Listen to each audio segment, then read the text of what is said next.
The following was found in the ruins of Minas Ithil, written in a trembling hand upon torn parchment.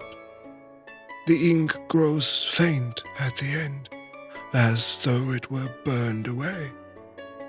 Still I set it down here, for though it begins in the words of a man, it does not end so.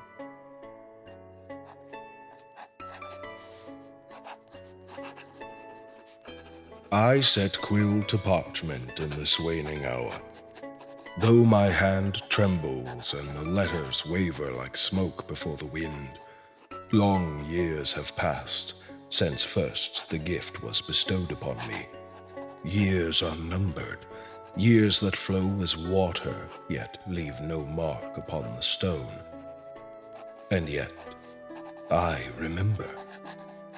I remember the voice of him who offered it, the shadow that fell upon the chamber, the weight of the ring as it was placed upon my finger, light as gold, yet heavier than mountains. At first it was a marvel. My halls were filled with light, my enemies bent the knee, and my people named me Undying. Their voices rose in praise, and I believed myself exalted among men, chosen beyond the doom of flesh. Was it not so? But soon the light dimmed, and my halls grew colder. My people's voices faltered, for they saw not what I had become, nor did I see them as I once did. Their eyes turned from me, and in their gaze I beheld fear. I bade them speak, yet their lips moved without sound. I walked among them, yet their forms wavered like phantoms. It was then I knew that it was not they who had changed. Nay, it was I. The ring burned no longer with delight, but with hunger. When I wore it, the world slipped from me. The sun waned, and I beheld other shapes, tall and terrible, and crowned with flame. They spoke in a tongue that scourged my mind, yet I understood. They named me brother.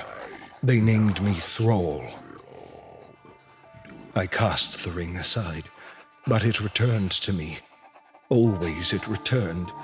On the morrow it would lie upon my breast as though it had slumbered there throughout the night. At my table it gleamed in the cup I raised to my lips. Once I found it waiting in the palm of my sleeping child. I dared not cry aloud, but I took it back, lest it consume him also. Thereafter I wore it always, for without it I was hollow, and with it I was full of shadows, full of whispering, full of him. The years became as dust, my name slipped from memory, first from the tongues of men, and then my own. When I sought to speak it, there was only silence, and the silence answered me. My flesh thinned and my face grew pale, until I scarce knew if I yet walked among the living. But I do walk. I walk still, and I hear his voice, the voice of the Lord of gifts, the Lord of deceit, the Lord of my soul. He is gone, yet not gone. He is scattered, yet whole. He gathers, and he calls, and I go to him.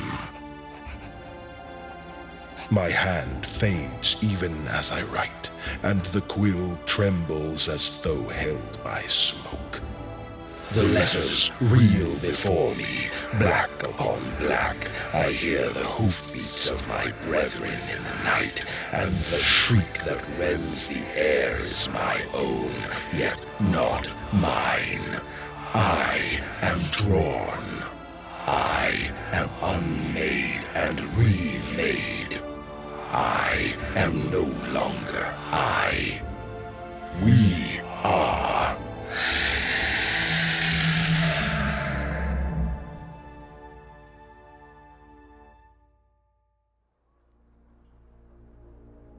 Thus ends the parchment, though I would rather it had never been brought forth from the vault. The hand that penned it is long since dust, yet its voice clings still, as if no tomb nor stone may silence it. I place it here before you, not for delight, but for warning. Mark well the peril of the rings of the enemy. Even a king of men, proud and noble, was brought to his ruin. And yet there is more. Words written in no tongue of Gondor or Rohan, nor any of the free people. I should not speak them. Yet to leave them unspoken is to leave the tale half told. May Valor forgive me, for I give voice now to the last cries of that lost soul. Zagur ab, Bursizi Krimur, Ashakur Gash ob, Loburshad, Fragadadakul, Zirak Grashanul, Burzamishi, Udugai, Nazgul ab, Durbatuluk, Ash Nazg. And at the last, broken, fading into shadow, the script falters into but one sentence, halting, drawn as though carved in torment. Ashnazg, Durbush, Arbush, Yomishi, Grimbatuluk. Here the parchment ends.